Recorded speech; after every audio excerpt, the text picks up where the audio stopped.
چا په ځان شک چې ما باندې جادو کړی دی هغه طریقه تاسو استعمال کړئ انشاءالله د جادو اثر به ختم شي.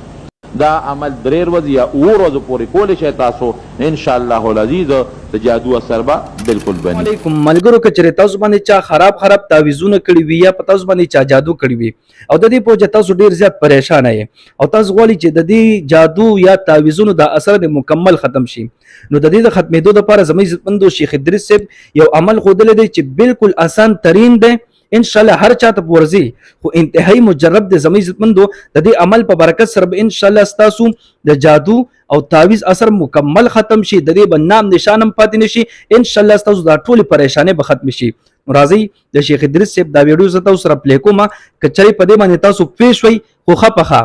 چونکې لږ مختصر الفاظو کې دی دا عمل بیان کړی دی که تاسو پې پوه شوئ خو ټیک ده او که چېرې تاسو پې پوه نه شوئ که نه نو آخر کې بیا زه تاسو ته د دغه عمل وضاحت کوم کوم چې شیخ صاحب ښودلی دی نو بیا ویډیو تاسو تر اخره پورې وګورئ نو انشاءالله بالکل به تاسو په دې عمل باندې پوه شئ. صحیح شوه جي راځئ د شیخ صاحب دا ویډیو وګورئ خو کوشش وکړئ زموږ عزتمندو ویډیو د ثواب په نیت باندې ډېره شیر کړئ چې ټولو مسلمانانو ته ورسېږي تاسو ته دعاګانې کوي او کمنټ کې شیخ صاحب ته ماشاءالله سبحان الله ضرور ولیکئ. ټیک شو جي راځئ د شیخ صاحب دا ویډیو اول تاسو وګورئ جي. نو جادو خو کیږي په انسان بالکل کیږي سحر او جادو او د هغې دپاره تاسو ته زه ټولو ته یو طریقه وښیم هغه طریقه که د چا په ځان شکي چې ما باندې جادو کړی دی هغه طریقه تاسو استعمال کړئ انشاءالله د جادو اثر به ختم شي. هغه طریقه دا چې د بیرې شنې پاڼې به والی شنې د بیرې 7 پاڼې به شنې واخلئ او هغه به تاسو وټکوئ میده به یې کړئ په هغې به آیت الکرسي او د اخري چارقل دا به پرې ووایئ دا به پرې دم کړئ یو ځل دموي که 3 ځله پې دموي اب پوره معده کې او به ټکوي اوبو کې به حل کې هغه اوبو باندې اولامبه او یو 3 ګوټه ته اوس کې دا عمل 3 ورځې یا 2 ورځو پورې کولی شئ تاسو انشاءالله العزیز د جادو اثر به بالکل بني. ښه جي ملګرو شیخ صاحب چې کوم عمل وښودلو تاسو دا واورېدو که چېرې څوک پې پوه شوي نه وي که نه زه په مختصر الفاظو کې تاسو ته دغه عمل وضاحت کوم تاسو دا په غور سره واورئ. زموږ عزتمندو تاسو به داسې چل وکئ که نه چې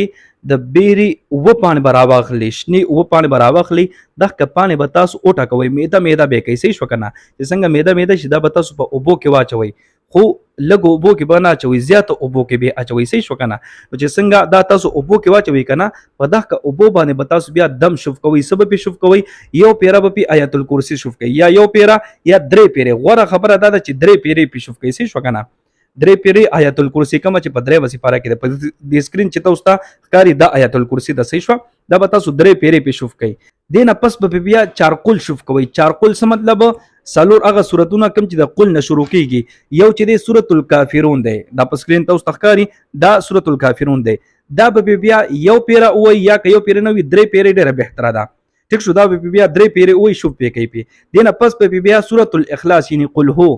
دا به بیا 3 پیرې ووایي په دغه اوبو باندې به شوف کوي. دې نه پس به بیا تاسو سورة الفلق قل اعوذ برب الفلق دا به بیا 3 پیرې ووایي په دغه اوبو باندې به شوف کوي. دې نه پس به بیا تاسو سورة الناس قل اعوذ برب الناس دا به بیا 3 پیرې ووایي په دغه اوبو باندې به شوف کوي. کم کې چې تاسو د بیرو هغه ټکېدلې پاڼې اچولې وي په دغه اوبو باندې به دا شوف کوي. صحیح شوه آیت الکرسي سورة الکافرون سورة الاخلاص سورة الفلق سورة الناس دا ټول به پې 3 پیرې شوف کوي. نو دغه اوبه چې دي که نه دې نه به بیا لږې شانتې اوس کوي چې چا باندې جادو یا تعویذ شوی دی دی ټول د دې نه لږې شانتې اوس کوي او دغه اوبه چې کومې باقي پاتې شي که نه په دې باندې بیا ولامبي. ټیک شو اوس که تاسو وایي چې دغه اوبه خو یو بالټي مونږ دم کړي وي دغه اوبه د بیا خیر دی په ډېرو اوبو کې بیا ګډې وډې کې یو ځای دی کې هغې سره دغه اوبو باندې بیا هغه ټول خلک کومو باندې چې جادو تعویذ شوی دی دې بیا ولامبي. ټیک شو یو ورځ دا عمل وکړي په 2 ورځ باندې بیا دغه شانتي وکړي بیرو پاڼې دې راواخلي او آیت الکرسي او دغه 4 سورتونه چې دي دا دې بیا 3 پیرې شوف کړي بیا دې دغه شانتې اوس کړي او دې لامبې پي په 3 باندې بیا 4 باندې بیا ورځې دا عمل وکړي نو انشاءالله د جادو تعویذ اثر به مکمل ختم شي د دې به انشاءالله نام نشان هم پاتې نشي. ټیک شو جي کوشش وکړئ ویډیو د ثواب په نیت باندې شیر کړئ چې ټولو مسلمانانو ته ورسیږي او تاسو ته دعاګانې کوي. الله رب العزت مو خوشحاله بهات ساته دعاګانې کوي دعاګانې به کوو. الله پامان.